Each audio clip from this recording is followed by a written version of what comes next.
রিচা শুধু একটি ভালো প্লেয়ার নন, আপনারা স্মৃতিকে দেখেছেন, আপনারা হারমানকে দেখছেন, আপনারা জেমাইমাকে দেখছেন, কিন্তু রিচা যে ভারতীয় ক্রিকেটে যে রোলটা করে, 6 নম্বর এসে যে ব্যাটিংটা করে ক্রিকেটে, সেটা সবচেয়ে ডিফিকাল্ট।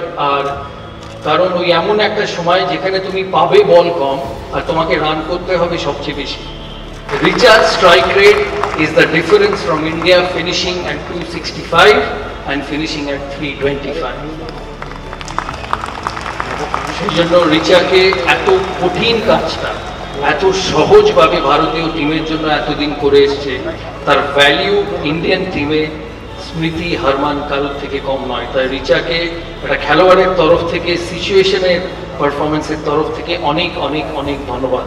তোমার কেরিয়ার সবই শুরু, মহিলা ক্রিকেট যে জায়গায় পৌঁছেছে, আগামী 4, 5, 6 বছরে আরও উপরে যাবে, আরও তোমার সুযোগ হবে, আরও খেলার সুযোগ হবে, আরও পারফর্ম করার সুযোগ হবে।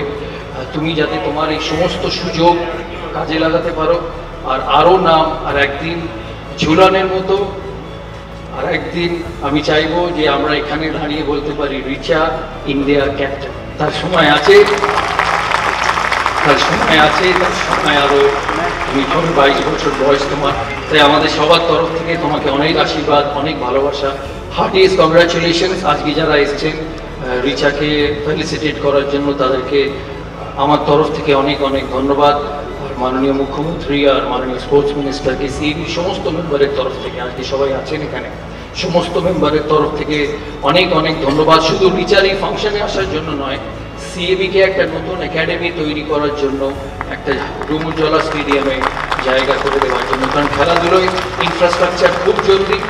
খেলাধুলোয় এই রিচার মতো মেয়ে তৈরি করার, মনোজ তিওয়ারির মতো প্লেয়ার তৈরি করার, অশোক বিন্ডার মতো প্লেয়ার তৈরি করার, মোহাম্মদ শামির মতো প্লেয়ার তৈরি করার জন্য ইনফ্রাস্ট্রাকচার সবচেয়ে জরুরি। আমরা ওখানে ওয়ার্ল্ড ক্লাস ক্রিকেট একাডেমি বানাবো উইদিন আ ইয়ার, কারণ একটা জিনিস তৈরি করতে সময় লাগে।